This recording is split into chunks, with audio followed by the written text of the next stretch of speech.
southeastern Wisconsin, Racine County in southeastern Wisconsin, northwestern Kenosha County in southeastern Wisconsin, until 9:30 p.m. Central Standard Time. 8:47 p.m. Central Standard Time. A dangerous snow squall was located along a line extending from near Brookfield to 7 miles north of Darien, moving southeast at 35 miles an hour. Hazard: poor visibility in heavy snow and blowing snow.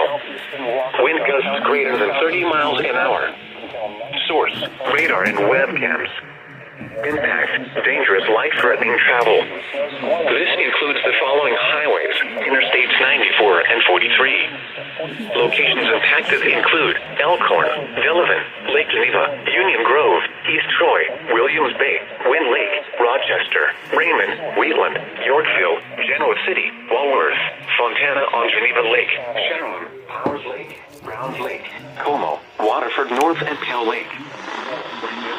And turn on headlights. During snow squalls, the visibility may suddenly drop to near zero in whiteout conditions.